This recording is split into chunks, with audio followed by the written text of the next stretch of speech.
أعوذ بالله من الشيطان الرجيم. بسم الله الرحمن الرحيم. الحمد لله رب العالمين الرحمن الرحيم مالك يوم الدين.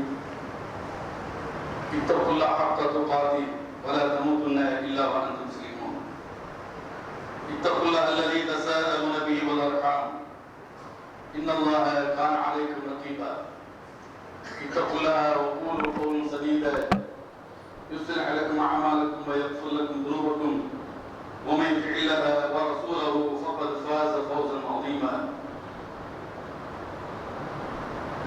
கண்ணியத்துக்குரிய எல்லாம் வல்ல அல்லாஹ்வின் நல்லடியார்களே, அல்லாஹ் சுப்ஹானஹு வ தஆலா தன்னுடைய திருமறை அல் குர்ஆன் 29வது அத்தியாயம் முதல் 3 வசனங்களில் பொதுவாக முஸ்லிம் சமூகத்திற்கு ஒரு செய்தியை சொல்லி காட்டுகிறார். அலிஃப் லாம் மீம் அஹஸிபன் நாஸ் அன் யுத்ரகு அன் யகூலு ஆமன்னா வஹும் லா யுஃப்தனூன் வலகத் ஃபதன்னா அல்லதீன மின் கப்லிஹிம் ஃபலயஅலமன்ன அல்லாஹு அல்லதீன ஸதகு வலயஅலமன்ன அல்-காதிபீன். அல்லாஹ் சுப்ஹானஹு வ தஆலா இந்த மனித சமூகத்தை பார்த்து இந்த செய்தியை சொல்லி காட்டுகிறார். 2வது அத்தியாயத்திலும் 214வது வசனத்தில் அல்லாஹ் இதே போன்ற ஒரு செய்தியை குறிப்பிடுகிறார். அம் ஹஸிப்தும் அன் தத்குலுல் ஜன்னah வலம்மா யஅதிகும் மஸலுல் லதீன خلو من قبلكم مستهم البأساء والضراء وزلزلوا حتى يقول الرسول والذين آمنوا معه متى نصر الله ألا إن نصر الله قريب என்று அல்லாஹ் சுப்ஹானஹு வ தஆலா 2வது அத்தியாயம் 214ஆம் வசனத்தில் சொல்லி காட்டுகிறார். முந்தைய 29ஆம் அத்தியாயத்துடைய தொடக்க வசனத்தில் அஹஸிபன் நாஸ், மக்கள் கருதி கொள்கின்றார்களா, மக்கள் என்று அல்லாஹ் சொல்கிறார். நம்பிக்கையாளர்கள் என்று சொல்லவில்லை, முஸ்லிம்கள் மூமின்கள் என்று சொல்லவில்லை. மக்கள் என்று சொன்னால் இதில் மூமின்களும் மூமின் அல்லாதவர்களும் அதில் அடக்கம், முஸ்லிம்களும் முஸ்லிம் அல்லாதவர்கள் அதில் அடக்கம். அவர்களை பார்த்து தான் அல்லாஹ் சொல்கிறான், ஐ யுத்ரகு ஐ யகூலு ஆமன்னா வஹும் லா யுஃப்தனூன். அவர்கள் நாங்கள் இப்போது நம்பிக்கை கொண்டு விட்டோம், நாங்கள் முஸ்லிமாகவே மாறிவிட்டோம் என்று எங்களை நாங்கள் பறைசாற்றிக் கொண்டால் அல்லாஹ் எங்களை விட்டு விடுவானா? எந்த சோதனையும் வேதனையும் நெருக்கடிகளும் இல்லாமல் அல்லாஹ் எங்களை சும்மா விட்டு விடுவானா என்று அல்லாஹ் கேட்கிறான். மக்கள் அப்படி கருதி போகிறார்கள். முஸ்லிமாகிவிட்டால், மூமினாகிவிட்டால் நமக்கு எந்த தொல்லையும் உலகத்தில் இல்லை, எந்த கஷ்டமும் இல்லை, எந்த சிரமமும் இல்லை, அப்படியே 24 மணி நேரமும் நிம்மதி பெருமூச்சு விட்டு இந்த உலகத்தில் வாழலாம் என்று மக்கள் கருதி கொள்கிறார்களா என்று அல்லாஹ் கேட்கிறார். நம்பிக்கை என்பது அவன் நிம்மதியாக வாழ்வதற்குரிய அல்ல. தன்னை முஸ்லிம் என்று பிரகடனப்படுத்திக் கொள்வது, அவன் தன்னை இந்த உலகத்தில் மூமின் என்று சொல்லிக் கொள்வது நிம்மதி பெருமூச்சு விடுவதற்காக அல்ல. அவர்கள் அதற்கு பிறகுதான் சோதிக்கப்படுவார்கள். வஹும் லா யுஃப்தனூன், சோதிக்கப்படாமல் விடப்படுவார்கள் என்று எண்ணுகிறார்களா என்று அல்லாஹ் கேட்கிறான். அவர்கள் சோதிக்கப்படுவார்கள். இது 29ஆம் அத்தியாயத்துடைய தொடக்க வசனம்.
சொன்னால் சோதனை என்பது இறைவன் தரக்கூடியது. மனிதனை நிச்சயமாக நம்பிக்கை கொண்ட ஒரு காரணத்திற்காக அல்லாஹ் மனிதரை சோதிப்பான் என்பது எழுதப்பட்ட விதி. அந்த விதியை எவராலும் மாற்ற முடியாது. நிச்சயமாக இதை நாம் பொறுத்துக் கொண்டால் இதை விட சிறந்ததை அல்லாஹ் தருவான் என்று அவனுடைய நம்பிக்கை அவன் பலப்படுத்துகிறானா? அவனுடைய நம்பிக்கையில் உறுதியாக இருக்கிறானா? கடவுளுடைய ஏற்பில் அவன் பலமாக இருக்கிறானா என்பதை அல்லாஹ் தெரிந்து கொள்வதற்கு தான் இந்த சோதனையை தருகிறார். என்ன, இதற்கு முன்னர் வாழ்ந்தவர்களுக்கு இது போன்ற ஒரு சோதனையை அல்லாஹ் வழங்கி இருக்கிறார். என்ன சோதனை? அவர்கள் இந்த உலகில் அல்லாஹ்வை ஏற்றுக்கொண்டதற்காக பல சோதனைகளை அவர்கள் சந்தித்திருக்கிறார்கள். அந்த சோதனை சொல்லி மாறாது. அல்லாஹ் குர்ஆனில் சொல்லி காட்டுகிறான். அம் ஹஸிப்தும் அன் ததுகுல் ஜன்னah, நீங்கள் சொர்க்கத்திற்குள் போய்விடலாம் என்று கருதுகிறீர்களா? வலம்மா யாத்திக்கும் மஸலுல் லதீன ഖலௌ மின் கப்லிக்கும் மஸ்ஸத்துஹுல் பஸா வல்லர்ரா வஸுல்சிலு ஹத்தா யக்கூலர் ரசூல் வல்லதீன ஆமனூ மத்தா நஸ்ருல்லாஹ் அலா இன்ன நஸ்ருல்லாஹி கரீப் என்று அல்லாஹ் சுப்ஹானஹு வ தஆலா சொல்லி காட்டுகிறார். என்ன, வலகத் ஃபதன்ன மஸலுல் லதீன ഖலௌ மின் கப்லிக்கும், இதற்கு முன்னர் வாழ்ந்தவர்கள் சோதித்ததை போன்று அல்லாஹ் அவர்களை சோதித்ததை போன்று நீங்கள் சோதிக்கப்படாமல் சொர்க்கம் போகலாம் என்று நீங்கள் நினைக்கிறீர்களா? இல்லை.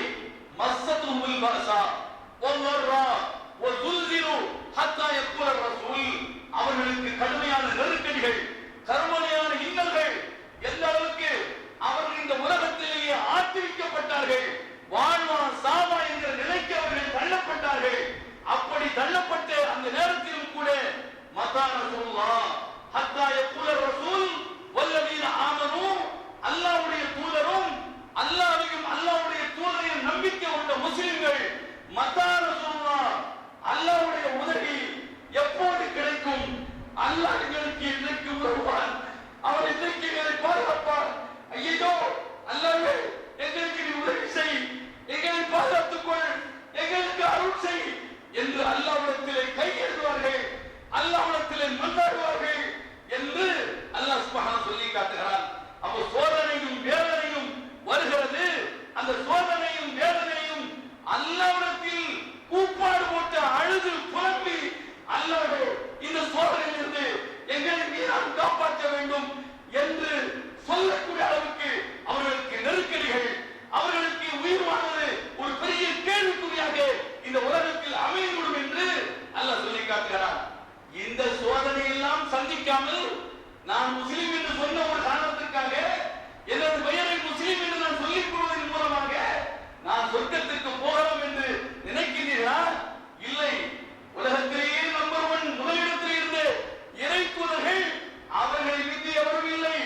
அல்லாஹ்வுடைய தூதர் முஹம்மது ஸல்லல்லாஹு அலைஹி வஸல்லம் அவர்களும் அவர்களுக்கு முன்வாழ்ந்த இறை தூதர்களை மிஞ்சி உலகத்தில் எந்த மனிதனும் கிடையவே கிடையாது. அவர்களுக்கு சொர்க்கம் நிச்சயிக்கப்பட்டு விட்டது. அல்லாஹ் அவர்களுக்கு சொர்க்கத்தை எழுதிவிட்டான். அப்படிப்பட்ட இறை தூதர்கள் இந்த உலகத்தில் சோதிக்கப்படாமல் நிம்மதியாக வாழ்ந்துவிட்டு போனார்களா? சிந்தித்து பாருங்கள். அவர்கள் நம்மை விட பல கோடி மடங்கு சோதனைக்கு உள்ளாக்கப்பட்டார்கள். அந்த சோதனை எல்லாம் அவர்கள் பொறுத்துக் கொண்டார்கள், சகித்துக் கொண்டார்கள். அப்படிப்பட்ட ஒரு சோதனை தான் இன்றைய தினத்தினுடைய பின்னணியின் பிதாமகன் இப்ராஹிம் அலைஹிஸ்ஸலாத்து வஸ்ஸலாம் எப்படி சோதிக்கப்பட்டார்கள்? தன்னந்தக மனிதனாக, ஒத்த ஒரு மனிதனாக அவர் இந்த ஏகத்துவ கோட்பாட்டை அந்த மக்களுக்கு எடுத்து சொன்னார். அல்லாஹ்வை தவிர எந்த சக்திக்கும் எதுவும் இல்லை, எதற்கும் எந்த சக்தியும் இல்லை. மரம், மண்ணும், மட்டை, சமாதி, சத்தவன் இருக்கிறவன், எவருக்கும் எந்த சக்தியும் இல்லை. ஏன்? இவைகளை எல்லாம் பிரம்மாண்டமான அல்லாஹ்வால் படைக்கப்பட்ட சூரியன், சந்திரன், 7 நட்சத்திரங்கள், வானம், பூமி அனைத்துக்கும் எந்த சக்தியும் இல்லை என்பதை அழுத்தம் திருத்தமாக நம்பினார். அவருக்கு வந்தது தொடர்ந்து சோதனை. அவர் பிறந்த சமுதாயத்திலேயே அவரை பெற்றவரே ஆசர் என்கிற இப்ராஹிமுடைய தகப்பன், உன்னை கல்லால் அறிந்து கொலை செய்து விடுவேன் என்று சொன்னார். லஅர்ஜுமன்னக இல்லம் தந்தகி லஅர்ஜுமன்னக வஹ்ஜுர்னி மலியா. இப்ராஹிம், நீ இதை விடவில்லை என்று சொன்னால், இந்த இதுதான் கடவுள் இல்லை என்று பிரச்சாரம் செய்வதை, இந்த சில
நிம்மதியாக நெருப்பிலே இருந்தார்.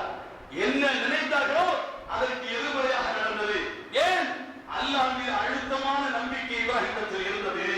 அடுத்து அத்தோட விட்டு விட்டாங்கன்னா அவருக்கு கெழுத்துத்தனம் வந்த நேரத்தில் அல்லாஹ் அவருக்கு குழந்தையை கொடுக்கிறார். வயதான நேரத்தில் ஒரு குழந்தையை கொடுக்கிறார். எப்படி அந்த குழந்தை நீங்கள் நானும் கொஞ்சுவோம், ஐயோ இத்தனை வருஷத்துக்கு பிறகு எனக்கு ஒரு செல்ல குழந்தை பிறந்திருக்கிறது, ஆஹா சும்மாவா என்று அந்த குழந்தையை அள்ளி கொஞ்சுவோம். வேறு எந்த கவனம் நமக்கு இருக்காது. முழு கவனத்தில் அந்த குழந்தை மீது நாம் வைப்போம். அப்படித்தான் உங்களையும் கொண்டு என்னையும் கொண்டு அவர் ஆதரவுக்கு பிறந்த மனிதர் என்கிற காரணத்தினால் அல்லாஹ்வால் தேர்ந்தெடுக்கப்பட்ட தூதர் என்கிற அடிப்படையில் அவர்கள் அந்த குழந்தையை அள்ளி கொஞ்சினார்கள். என் மீது கொண்ட பாசம் இந்த குழந்தை மீது பாய்ந்து விட்டது என்று அல்லாஹ் பார்த்து இப்போது இவரை சும்மா விடக்கூடாது, இடையில கொஞ்சம் அவருக்கு தடங்கள் ஏற்பட்டு விட்டு அவர் நம்மை மறுத்து விடக்கூடாது என்பதற்கு அடுத்த ஒரு சோதனை. என்ன சோதனை? இப்ராஹிம் அந்த செல்ல குழந்தையை எனக்கு அறுத்து விடு என்று அல்லாஹ் கனவில் காட்டுகிறார். இனி ஆராய்ச்சிமனாம் அன்னி அதுதான் அவர் தன் செல்ல குழந்தை இஸ்மாயிலிடத்தில் வந்து, இஸ்மாயிலே உன்னை அறுக்க வேண்டும் நான் கனவில் நினைத்தேன், அல்லாஹ் எனக்கு கனவில் காட்டினார்.